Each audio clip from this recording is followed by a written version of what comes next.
Hi, Kent Chase, PGA Professional. Today we're going to talk about alignment.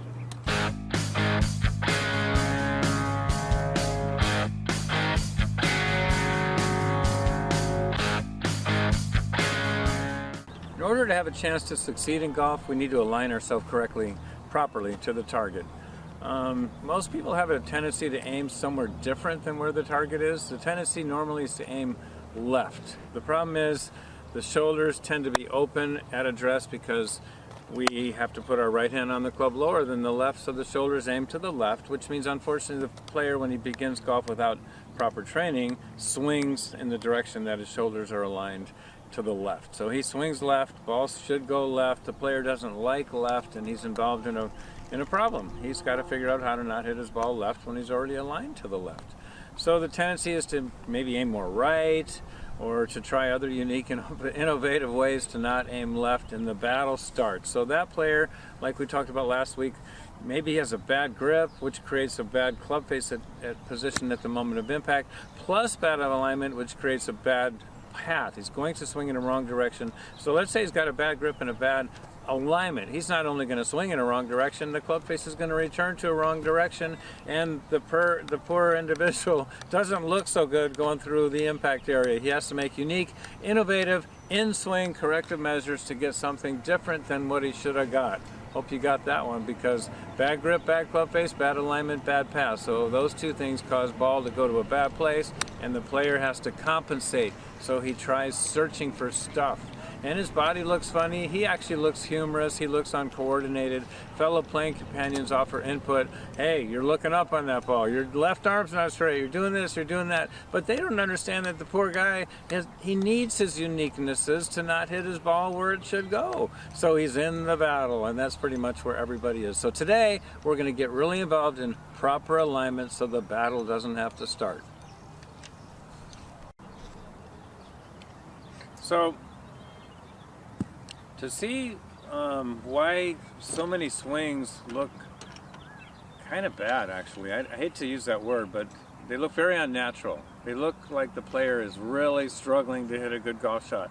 And everybody gives them quick tips, and they try this and they try that, and they just search for a way to not hit it all over the place. So let's say the two most important fundamentals are grip and alignment. Let's say the grip needs to be neutral because the club face wants to return to neutral at impact. So if you neutral the grip, the club face will return to square at impact naturally. It's easy to teach that player. Let's say the alignment, feet, knees, hips, shoulders, and eyes are all parallel to the planned target line or the swing path, whatever. That parallel to the target line is the best way to say it.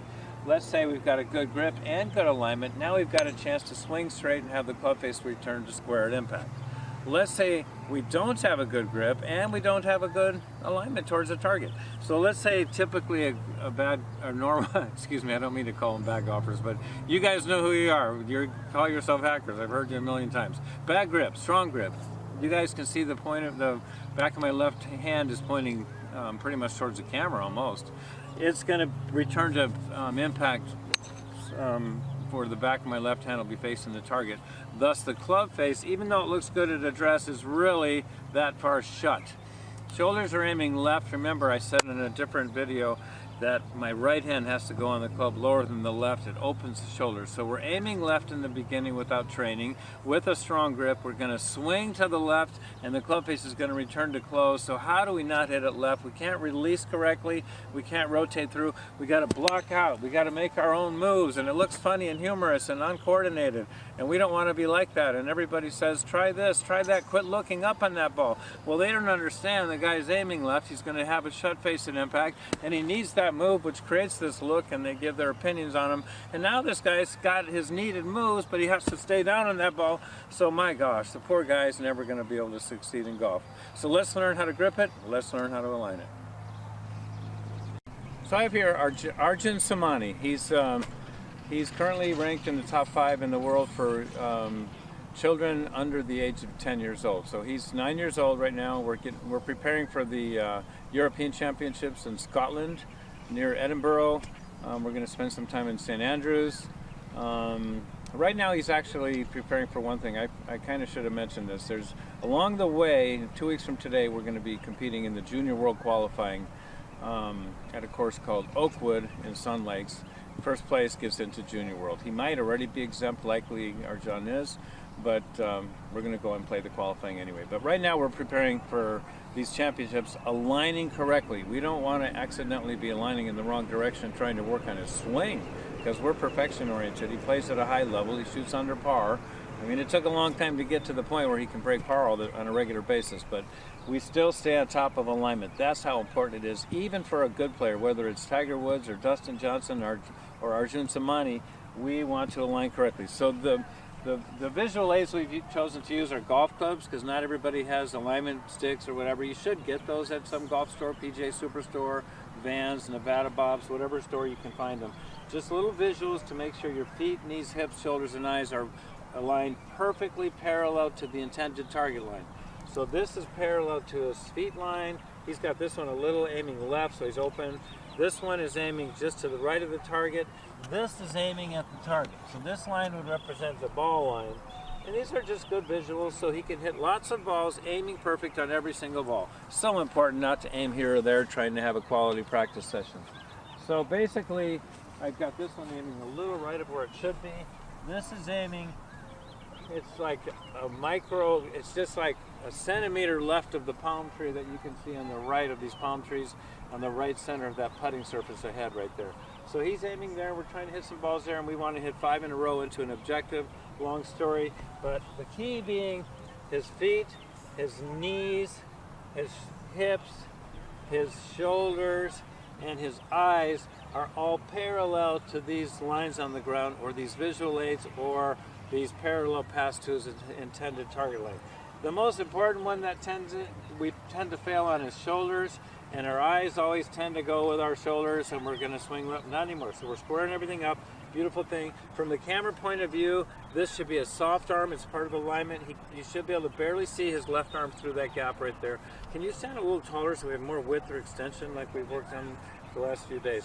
Now everything's parallel. Feet, knees, hips, shoulders, and eyes perfectly parallel to the intended target line with his proper posture. So he's got his grip, he's got his alignment. We're not talking about posture today, but if you look at him, he's postured in a very amazing way that he's going to be able to use his core. It's a very long story about the beautifulness of posture. We'll get to that, I think, in week 3. So now he's going to take it to the top, and he's going to hit a ball, and it's going to probably crash into the left center of that palm tree.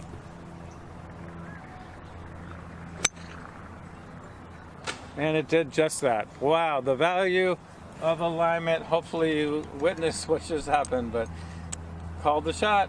Left center of the palm tree, and that's where his ball crashed. Great shot, Arjun. Thank you very much for the demonstration. Good luck on the European Championship. So the most common issue in aligning oneself to the target that we witness as golf professionals is people tend to aim too much to the right with their feet. And it's because of what I said on a previous tape. People tend to align left. Here's why they align left, and then I'll explain why they align their feet to the right. If I were to clap my hands right here, observe that given that my feet are parallel to my target line, observe that my shoulders are parallel, perfectly parallel to my foot line, to my feet. Everything is parallel. If I stand straight up, feet, knees, hips, shoulders, and eyes are all parallel. Everything's parallel. I'm not cockeyed one way or the other. So I'm perfectly parallel. Pretty much everybody is, unless there's some sort of physical issue that they're involved in. But a person that has complete use of their body, or any athlete, any athletically inclined individual, would be parallel standing here. If they clap their hands, they'd be parallel. If we postured and clapped our hands, everything would be parallel. Here's the problem. The right hand has to go on the club lower than the left. That's when everybody opens out of the shot. So the shoulders are aiming left. And the problem with that is, with the shoulders aiming left, that's pretty much the most important body line to the swing path we're about to use. So if your shoulders are aiming left, you're gonna swing to the left. So the ball should go to the left, and the players don't like where it went, and they're playing a golf course where there's trouble on the left, trouble on the right, and you got to hit it straight, and they have an issue with left, left, left, left, left, so eventually they just aim right. So now they need their move, and now they need to, but now you'll always hear the player on the golf course, wow, I hit it straight whenever I aim over there. So they don't know where to aim, because if they aim straight, they're going to swing left and hit it left. If they aim right, then they use their good swing and they hit it out of bounds to the right. So they're in this big battle. So the key is we got to aim straight. So you got to use your visual aids. Actually, it's best if you can have your husband, your wife, your friend, whoever you play golf with, just help you out. Put some visual aids on the ground and make sure everything's squared up. Now, if you square up, it gets really cool. Because if you're squared up and your fellow playing companion or friend or whoever it is, you can find out where your bottom of the arc would be, and you can learn how to play your ball in the right place. So wherever that club is crashing into the turf is where this person should play their ball. The problem is when the shoulders are left, like I demonstrated with the visual aids, the bottom of the arc is too far forward, so now the club crashes into the turf there, so the player plays the ball there, but they can't swing straight to hit that spot. They have to swing left to hit that spot. So the ball position gets confused, everything gets confused. So square up, then you could actually clip grass with a straight path and learn where to play your ball in your stance. And golf gets really easy. Let me just prove it. That's why you guys see players sometimes just kind of sneaking up on their ball, clipping grass, because the ball position is in a good spot, because the path is good, because of the alignment, and then everything's pretty easy. So if you were really to understand golf and watch golfers and be involved in the game of golf to the extent that somebody like myself has been, all the way from the best professionals in the world down to beginning golf, whether it's children or even adults that begin golf later in life, the problem is 90% of all those golfers slice the ball. That means they curve it to the right. And curving it to the right is not really a desirable ball flight, unless you need to curve it around the trees, or unless there's some reason to work it into a pin placement on the right side of the green or something. So we don't like the slice unless it's needed, but the problem is those 90% I'm talking about, they don't purposefully curve it to the right, they accidentally do it. And it keeps happening, and it's over and over and over, and they're tired of their slice, they want to draw it. Plus, draws go way farther, and it's easier to control. But you got to be involved in the proper swing path to get the ball flight that we desire, which is the draw. So the problem is, the only way we can get the desired swing path is by aligning correctly. So the thing that everybody does wrong, like I mentioned earlier, is they start golf aiming left, which means they're going to swing left, which means they need an open club face to not go where they swung, or they need to aim right or whatever. A lot of the people that suffer the slice because of the path that needed the club face open, and they aim straight, they still got the club face open. Well, I'd rather have this situation because it squares the shoulders than I would want this situation with square feet and open shoulders. So, but really what I really want is have the shoulders aiming square or even closed, because now we can change the path entirely. We can learn how to release it. We can learn how to square the face. We could actually learn how to draw it. So basically, when you're practicing, just allow left shoulder alignment. Make sure you're aiming square or blow it to the right. If you blow it to the right, you're going to swing to the right. Well, you guys fear right because you swung left with an open face and the ball keeps going too much to the right.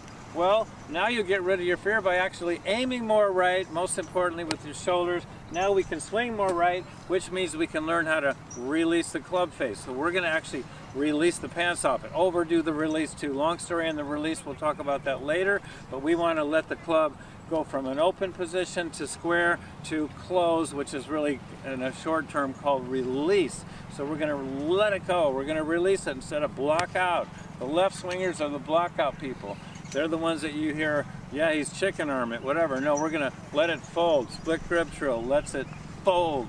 So we're going to aim to the right, allowing us to swing to the right, and we're going to learn how to curve it the other way. Split grip drill. Hit some balls. Put some balls on a tee. Put a ball on a tee. Put a lot of balls on some tees.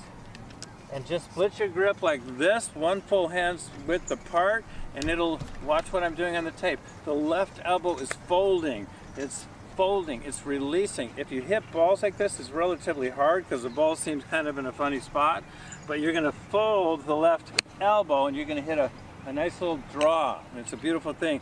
That'll make you want to start aiming, if anything, to the right. Lastly, on that topic, be an overdoer. Don't try to kind of maybe get the shoulder square one day. Get them square, get them past square, overdue. Find the opposite. Always find the opposite. What am I doing wrong? I'm open. Let's be close. Let's learn the opposite ball flight. And ultimately, if you know what I mean, you can find the middle. Okay, so it's like the guy that's laid off, what's the opposite? Crossed up. The guy that's strong grip, what's the opposite? Weak grip. Always go for the opposite, then you can hit the middle. Gets real easy. Best way to do it.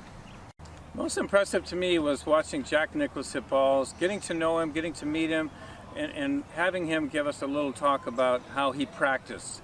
And the way he practiced was very perfection oriented. It took him longer to hit his, let's say, bucket of balls than everybody else, because each ball mattered to him greatly. Even if it was a range ball with black stripes around it, it mattered to him just as much as the hole number 72, the final round, final day at Augusta National, home of the Masters. The second shot on the 18th hole, the 72nd hole. My gosh, that's how much these range balls mattered to him, just as much as that, because he wanted something out of every shot he hit. That's why he is so attention to detail oriented on his grip and his alignment and his posturing every single time. Alignment, you can't fail on alignment. It's a pre-swing area of concern that you're in charge of. It's not an in-swing thought process thing. Pre-swing it, align it perfectly every single time. Get that out of the equation of why you might hit a bad golf shot. It'll get a lot easier that way. This is Ken Chase. Be sure to get a copy of my book, If I Only Had a Mulligan. It is a process I use for developing highly competitive and successful players. Over 50 state high school champions, over 50 scholarships awarded, U.S. Kids World Champions, U.S. Junior Champions, U.S. Amateur Champions, PGA and LPGA Touring Professionals. Make the most of your time. Remember, how you learn is just as important as what you learn.